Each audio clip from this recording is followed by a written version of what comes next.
എല്ലാ പ്രിയപ്പെട്ടവർക്കും ക്രിസ്തുയേശുവിൻ്റെ നിസ്തുല നാമത്തിൽ സ്നേഹവന്ദനം അറിയിക്കട്ടെ. പുതിയ ദിവസത്തിൻ്റെ പ്രഭാതം ദൈവം നമുക്ക് ദാനമായി നൽകിയല്ലോ. യെശയ്യാ പ്രവാചകൻ്റെ പുസ്തകം 65 അധ്യായം 24 വാക്യം നമ്മുടെ ധ്യാനത്തിനായി തിരഞ്ഞെടുത്തിരിക്കുന്നു. യെശയ്യാവ് 65:24. അവർ വിളിക്കുന്നതിന് മുൻപേ ഞാൻ ഉത്തരമരുളും, അവർ സംസാരിച്ചു കൊണ്ടിരിക്കുമ്പോൾ തന്നെ ഞാൻ കേൾക്കും. കർത്താവിൻ്റെ പരിശുദ്ധ നാമം വാഴ്ത്തപ്പെടുമാറാകട്ടെ. കർത്താവായ യേശു ക്രിസ്തു സക്കായിയെ കണ്ടുമുട്ടുന്നതാണ് കഴിഞ്ഞ ധ്യാനത്തിൽ നമ്മൾ പങ്കുവച്ചത്. ചോദിക്കുന്നതിലും നനയ്ക്കുന്നതിലും അത്യന്തം പരമായി ചെയ്യാൻ കഴിയുന്ന ദൈവത്തെക്കുറിച്ച് പൗലോസ് അപ്പോസ്തലൻ എഫേസ്യ ലേഖനത്തിൽ സൂചിപ്പിക്കുന്നുണ്ട്.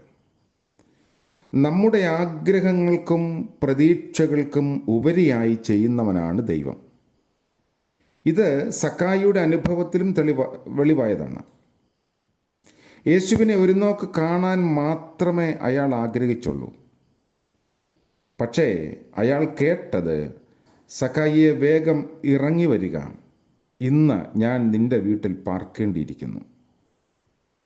ഒരു യഹൂദനും അവൻ്റെ ഭവനത്തിൻ്റെ പടി കടക്കാൻ ഇഷ്ടപ്പെടുകയില്ല. ചുങ്കക്കാരൻ എന്ന നിലയിൽ അവൻ ഭ്രഷ്ടനാണ്. എന്നാൽ ഈ ദൈവ മനുഷ്യൻ തൻ്റെ ഭവനം സന്ദർശിക്കാൻ മുൻകൈ എടുക്കുന്നു എന്നത് തികച്ചും അവിശ്വസനീയമായ ഒരു കാര്യം.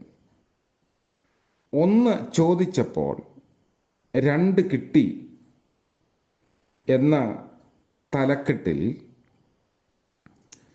FB മേയർ, അദ്ദേഹം ഒരു ഗ്രന്ഥകാരനും വേദാധ്യാപകനുമൊക്കെയായിരുന്നു.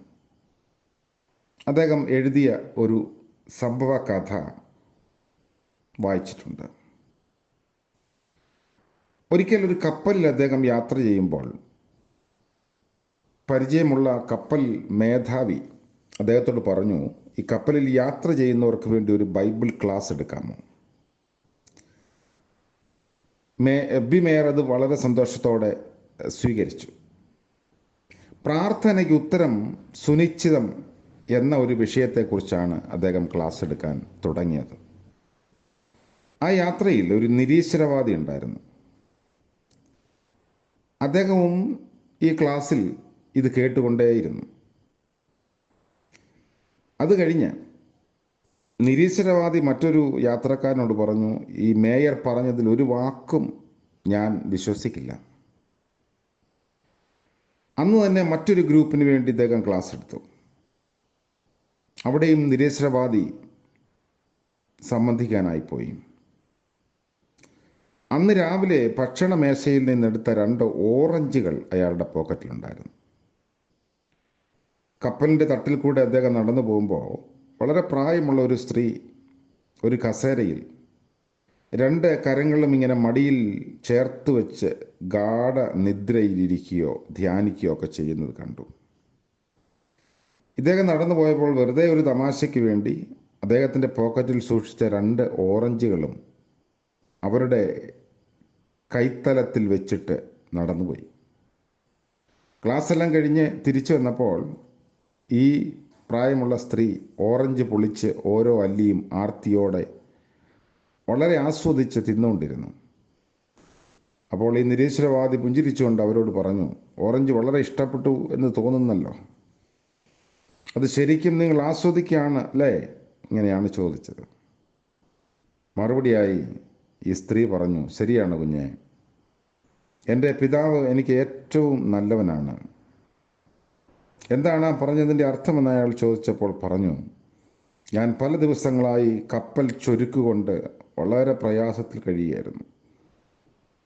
ഞാൻ ദൈവത്തോട് പ്രാർത്ഥിച്ചു, എനിക്കൊരു ഓറഞ്ച് കിട്ടിയാൽ ആശ്വാസമാകും. ഞാൻ ഉണർന്നപ്പോൾ 1 പകരം 2 എനിക്ക് ലഭിച്ചു. ദൈവത്തിന് സ്തോത്രം. ഈ വാക്കുകൾ അയാൾക്കൊരു ചിരിയാണ് ഉണ്ടാക്കിയത്. എന്നാൽ മേയർ തൻ്റെ പ്രഭാഷണത്തിൽ പ്രാർത്ഥനയ്ക്ക് ഉത്തരം സുനിശ്ചിതമെന്ന് പറഞ്ഞതിൻ്റെ സ്ഥിരീകരണമായി ഇത് അദ്ദേഹത്തിന് തോന്നി. 1 ചോദിക്കുമ്പോൾ 2 കിട്ടുന്ന അനുഭവം. യേശുവിനെ കാണാൻ അദ്ദേഹം ആഗ്രഹിച്ചു. സഖായി ആരും കാണാതെ മറഞ്ഞ് നിന്നു. എന്നാൽ അദ്ദേഹത്തിന് ലഭിക്കുന്നത് അതിനേക്കാൾ ഉപരിയായ അനുഭവമാണ്. യേശു അതിഥിയായി തൻ്റെ ഭവനത്തിലേക്ക് എത്തുന്നുവെന്നതാണ് സഖായി കേൾക്കുന്നത്. ദൈവത്തെ അന്വേഷിച്ചു പോകുന്ന ഒരു മനുഷ്യൻ്റെ ചിത്രമാണ് സഖായിയിൽ നമ്മൾ കാണേണ്ടത്. മനുഷ്യനെ അന്വേഷിച്ചു വരുന്ന ദൈവത്തിൻ്റെ ചിത്രം ലൂക്കോസ് നമ്മളോട് പങ്കുവയ്ക്കുന്നു. അതുകൊണ്ടാണ് യെശയ്യാപ്രവാചകന്റെ പുസ്തകം 65-ാം അധ്യായത്തിൻ്റെ 24-ാം വാക്യം ഇന്ന് നമ്മൾ വായിച്ചത്. അവർ വിളിക്കും മുൻപേ ഞാൻ ഉത്തരമരുളും, അവർ സംസാരിച്ചുകൊണ്ടിരിക്കുമ്പോൾ തന്നെ ഞാൻ കേൾക്കും. കർത്താവ് സഖായിയോട് പറഞ്ഞത്, ഇന്ന് ഞാൻ നിന്റെ വീട്ടിൽ പാർക്കേണ്ടതാകുന്നു. For today I my stay at your house. ഒരു നിർബന്ധം അതിൻ്റെ പിൻപിലുണ്ടെന്ന ധ്വനിയാണ് ആ വാക്കുകൾക്കുള്ളിലുള്ളത്. ഈ വാക്കുകൾ നാം ഓരോരുത്തരോടും ഉള്ള വാക്കുകളാണ്. നമ്മുടെ ഭവനം സന്ദർശിക്കാനും നമ്മുടെ ആതിഥ്യം ആസ്വദിക്കാനും യേശു കടന്നു വരുന്നു. നമ്മുടെ പ്രതികരണം എന്തായിരിക്കും? സഖായിയുടെ പ്രതികരണം, അവൻ ബന്ധപ്പെട്ട് ഇറങ്ങി സന്തോഷത്തോടെ യേശുവിനെ സ്വീകരിച്ചു. തിടുക്കത്തോടെ കാട്ടത്തിയിൽ നിന്ന് ഇറങ്ങി വന്നതിനെപ്പറ്റി ഒരുപാട് ഐതിഹ്യങ്ങളൊക്കെ ഉണ്ട്. കാട്ടത്തി മരത്തിൻ്റെ തടിയിൽ അതിൻ്റെ തൊലി വെളുത്ത് മിനുമിനാന്നായിരിക്കും ഇരിക്കുക. സഖായി തിടുക്കത്തിൽ മരത്തിൽ നിന്ന് ഇറങ്ങി വന്നപ്പോൾ മരത്തിൻ്റെ തൊലി പലയിടത്തും ഉരിഞ്ഞു പോയത് കൊണ്ട് അന്നു മുതലാണ് കാട്ടത്തിയുടെ തടിയിൽ വെളുത്ത നിറമുണ്ടായതെന്നൊക്കെ പറയുന്ന ഐതിഹ്യങ്ങളൊക്കെ നിലവിലുണ്ട്. ഇതൊരു ഭാവന ദീപ്തമായ സങ്കല്പം മാത്രമാണ്. എന്നാൽ ഒരു കാര്യം വ്യക്തം, സഖായിയുടെ ഉത്സാഹവും അതോടൊപ്പം പരിഭ്രമവും ആശ്ചര്യവുമെല്ലാം വളരെ പ്രകടമാണ്. സഖായിക്കുണ്ടായ മാനസാന്തരമാണ് അതിൻ്റെ മറ്റൊരു ഭാഗം. യേശുവിൻ്റെ വാക്കുകളെയും പ്രവൃത്തികളെയും വിമർശനത്തിന് വിധേയമാക്കുന്നവർ എപ്പോഴും എവിടെയും ഉണ്ടായിരുന്നു. ഇവിടെയും അതുണ്ട്. യേശു പാപിയായ ഒരു മനുഷ്യൻ്റെ വീട്ടിൽ പോയി പാർത്തു. അതൊരു വലിയ തെറ്റായും കുറ്റമായും ഒക്കെ അക്കൂട്ടർ വിലയിരുത്തി. ദോഷൈക ദൃക്കുകളെ പേടിച്ച് ഉത്തമ കാര്യങ്ങളിൽ നിന്ന് പിന്മാറേണ്ടതില്ല എന്ന് കർത്താവ് ആ നിലപാടിലൂടെ നമ്മളോട് പറയുകയാണ്. യാഥാസ്ഥിതിക സമൂഹത്തെ ചൊടിപ്പിക്കുന്ന പ്രവൃത്തിയാണ് യേശു ചെയ്തത്. പല അവസരങ്ങളിലും യാഥാസ്ഥിതികത്വത്തിൻ്റെ വേലിക്കെട്ടുകളെയും അർത്ഥശൂന്യമായ വിലക്കുകളെയും അതിലംഘിക്കേണ്ടി വരും. അതാണ് യേശുവിനെതിരെ മതമേധാവിത്വത്തെ പ്രകോപിപ്പിച്ചത്. പക്ഷേ യേശുവിൻ്റെ പാതയിൽ നമ്മൾ ചരിക്കുവാൻ പ്രതിബദ്ധരാണ്. പ്രധാനമായ കാര്യം നമ്മുടെ മനസാക്ഷി ശുദ്ധമായിരിക്കണമെന്നതാണ്. സ്വീകരിക്കുന്ന മാർഗം നീതിപൂർവകവുമായിരിക്കണം. സഖായിയുടെ ഭവനത്തിൽ എന്തൊക്കെ സംഭവിച്ചു എന്ന് തുടർന്ന് വിവരിക്കുന്നുണ്ട്. അവിടെ എത്ര സമയം ചെലവിട്ടു, എന്തെല്ലാം സൽക്കാരങ്ങൾ നടത്തി, ഇതിനെപ്പറ്റി ഒന്നുമല്ല ലൂക്കോസ് വിവരിക്കുന്നത്. സാധാരണഗതിയിൽ ഇങ്ങനെ ഒരു പിക്ചർ നമ്മൾ ആവിഷ്കരിക്കുകയാണെങ്കിൽ അവിടുത്തെ സദ്യവട്ടങ്ങളുടെ പോരായ്മയും അതിൻ്റെ ഗുണവുമൊക്കെ വിശേഷിപ്പിക്കാം. എന്തൊക്കെയായിരുന്നു എന്ന് പറയും. എന്നാൽ അങ്ങനെയുള്ള കാര്യങ്ങളിലേക്കൊന്നുമല്ല സഖായി ലൂക്കോസ് തൻ്റെ രചനയുടെ ആ ഒരു ഇതിവൃത്തം കൊണ്ടുപോകുന്നത്. പ്രധാന വിഷയം സഖായിക്കുണ്ടായ മാനസാന്തരമാണ്.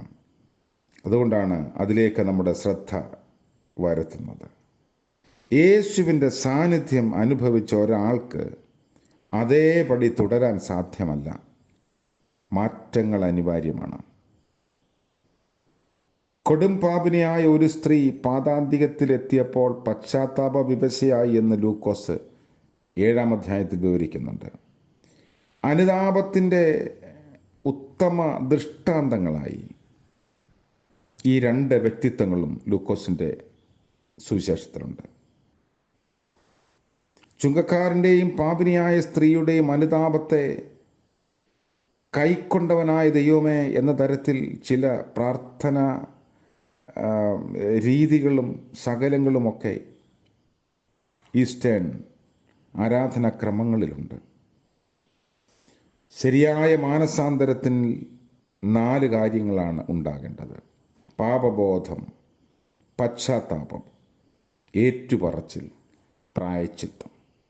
ഇത് 4ഉം സക്കായിൽ സംഭവിച്ചു. പാപബോധമുണ്ടാകുക എളുപ്പമല്ല. ദൈവാത്മാവിൻ്റെ പ്രവർത്തനം ആവശ്യമാണ്. കർത്താവ് പ്രസ്താവിച്ചു, അവൻ വന്ന പാപത്തെക്കുറിച്ചും നീതിയെക്കുറിച്ചും ന്യായവിധിയെക്കുറിച്ചും നിങ്ങളെ ബോധ്യപ്പെടുത്തും. യോഹന്നാൻ 16-ാം അധ്യായത്തിൽ കർത്താവ് പറഞ്ഞു, അന്യരുടെ തെറ്റിനെ കാണാൻ ഉത്സാഹം കാട്ടുന്ന നമ്മൾ നമ്മുടെ തെറ്റിനെ കാണുന്നത് വളരെ അപൂർവമാണ്. എന്നാൽ ജീവിത പുതുക്കത്തിൻ്റെ ആദ്യത്തെ പടി അതാണ്. രണ്ടാമത് നമ്മിൽ ഉളവാകേണ്ടുന്ന പശ്ചാത്താപമാണ്. സക്കായി നമ്മുടെ ജീവിതത്തിന് നേരെ വിരൽ ചൂണ്ടുന്നു. പലപ്പോഴും നമ്മൾ അറിഞ്ഞിട്ടും അറിയാത്തവരെ പോലെ നിൽക്കുകയാണ്. സക്കായിയുടെ ആഗ്രഹത്തെക്കാൾ ഉപരിയായി കർത്താവ് അവനോട് ഇടപെട്ടു. നമ്മുടെയൊക്കെ ജീവിതാനുഭവങ്ങളിലും ഇതൊരു യാഥാർത്ഥ്യമാകാം. അതുകൊണ്ട് പുതിയ ദിനത്തിൻ്റെ പ്രഭാതത്തിൽ നമുക്ക് ദൈവസന്നിധിയിൽ നമ്മളെ സമർപ്പിക്കാം. നമ്മൾ ചോദിച്ചതിലും നനച്ചതിലും അത്യന്തപരമായ നന്മ കൊണ്ട് കർത്താവ് നടത്തിയില്ലേ? പ്രാർത്ഥിക്കാം. വിശ്വസ്തനായ വാഴ്ത്തപ്പെട്ട ദൈവമേ, സ്വർഗീയ പിതാവേ, അനുഗ്രഹീതമായ പ്രഭാതത്തിനായി സ്തോത്രം. രാത്രിയിൽ ഞങ്ങളെ സൂക്ഷിച്ച് പുതിയ പ്രഭാതത്തിലേക്ക്, അതിൻ്റെ കിരണങ്ങളിലേക്ക് പ്രവേശിപ്പാൻ സഹായിച്ചതോർത്ത് സ്തോത്രം. ഇന്നത്തെ പകൽക്കാല ജീവിതത്തിൽ ഞങ്ങൾ അനുവർത്തിക്കേണ്ട ആത്മീയ പാഠങ്ങളെ ഇന്ന് പ്രഭാതം ഞങ്ങൾക്ക് നൽകിയതോർത്തും ഞങ്ങളങ്ങേ സ്തുതിക്കുന്നു. കർത്താവേ, അവിടെ ഞങ്ങളുടെ ഭവനത്തിൽ പ്രവേശിക്കുന്ന ദൈവമാണ്. ഞങ്ങളുടെ സങ്കടങ്ങളും ആധികളും വ്യാധികളും ആകുലതകളും ഒക്കെ അകറ്റുന്ന ദൈവമാണ്. നന്ദിയോടെ സ്തോത്രം. അവിടുന്ന് ഞങ്ങളുടെ ഭവനത്തിൽ ജീവിതത്തിൽ പ്രവേശിക്കുമ്പോൾ ഞങ്ങൾ വരുത്തേണ്ട മാറ്റങ്ങളെക്കുറിച്ചും പരിശുദ്ധാത്മാവ് ഞങ്ങളെ ബോധ്യപ്പെടുത്തുന്നു. ഞങ്ങളത് സ്വീകരിക്കുന്നു. ഇന്നത്തെ പകൽക്കാല ജീവിതത്തിൽ ഞങ്ങളതിനെ പിന്തുടരുവാൻ സഹായിക്കണമേ. ഇന്ന് ജന്മദിനം ആഘോഷിക്കുന്ന പ്രിയപ്പെട്ടവർക്ക് വേണ്ടിയും വിവാഹ വാർഷികം ആഘോഷിക്കുന്നവർക്ക് വേണ്ടിയും പ്രാർത്ഥിക്കുന്നു. അനുഗ്രഹത്തിൻ്റെയും നന്മയുടെയും പുതിയൊരു വർഷം ദാനമായി കർത്താവ് നൽകണമേ. യേശു മശീഹ മൂലം പ്രാർത്ഥന കൃപയോടെ കേൾക്കുമാറാകണമേ. ആമേൻ. ത്രിയേക ദൈവത്തിൻ്റെ അനുഗ്രഹവും വാഴ്വും നാം എല്ലാവരോടും കൂടെ ഇന്നും എന്നേക്കും ഉണ്ടായിരിക്കുമാറാകട്ടെ. ആമേൻ.